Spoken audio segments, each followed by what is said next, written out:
Hello and welcome back to the Wrestling Group. Breaking news out of New Japan Pro Wrestling. Just finished now. It was the main event, and it was Nick Nemeth, aka Dolph Ziggler, for all you WWE fans, has just defeated David Finlay for the IWGP Global Championship. Which is a bit of a shock, to be fair. Nick Nemeth's first match in New Japan. David Finlay had only defended the belt one time before.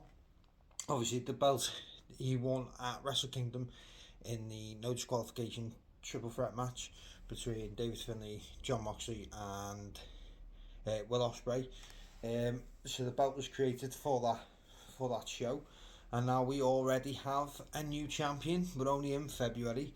The belt was created in January, and we're already on champion number 2, and it's Nick Nemeth. And he said in a promo afterwards that he will defend it wherever he's going to defend it around the globe, which makes sense with it being the global championship. I am actually really surprised he took the belt off David Finlay. They seem to be pushing him.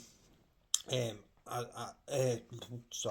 seem to be pushing him right now. You know, they had the Bullet Club War Dogs go over United Empire. Finlay pinned Ospreay at Wrestle Kingdom as well.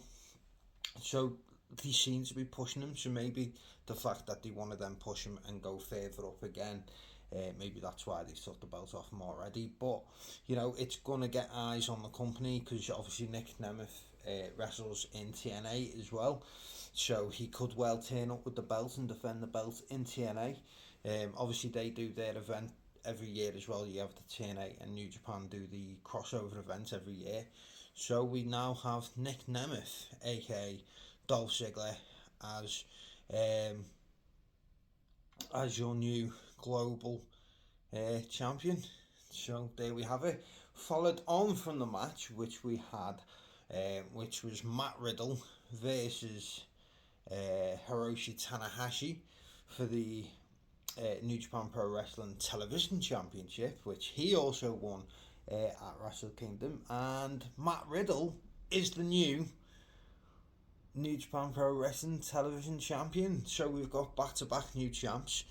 Neither one of them officially signed, exclusively signed to New Japan. So again, Matt Riddle is going to be another one that's going to be interesting. Is he going to turn up everywhere and defend the belt as well?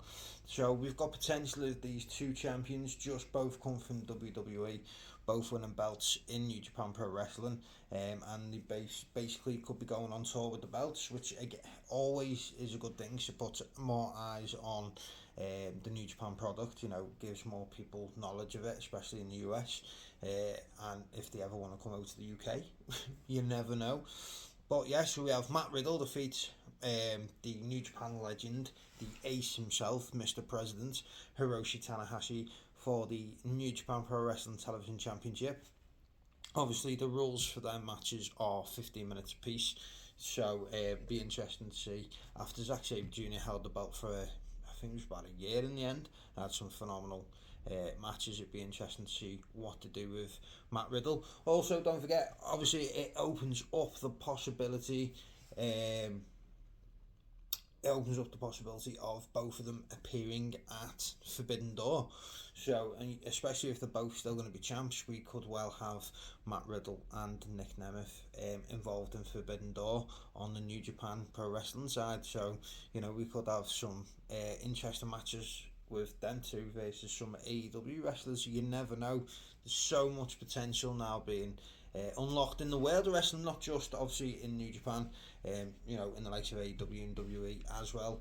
TNA, they've been doing great recently, but in New Japan, what they needed to do was start making an impact, start making waves, because they've lost so many big names in the last 2 years, and especially with Okada leaving, he's going out the door. Will Ospreay's just left, Jay White left last year, Shibata left as well last year, so they need to start making some waves within the company. And what a better way to do it than putting belts on former WWE guys, former guys that people people already know in the world of wrestling. You know, people will be watching them to see what they do next, and they've already both won a championship in New Japan Pro Wrestling.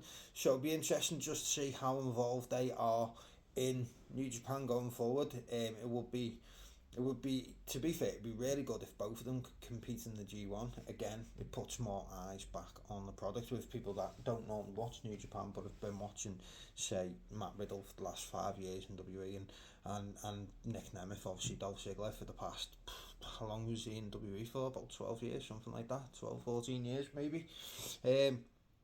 Maybe even longer.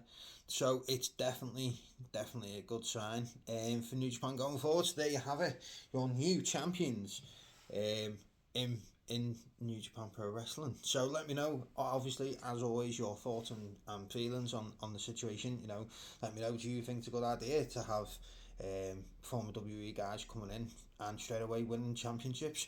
Let me know in the comments. Don't forget, as always, like, comment and subscribe to my YouTube channel if you haven't already, and stay tuned for more wrestling related content coming your way very, very soon.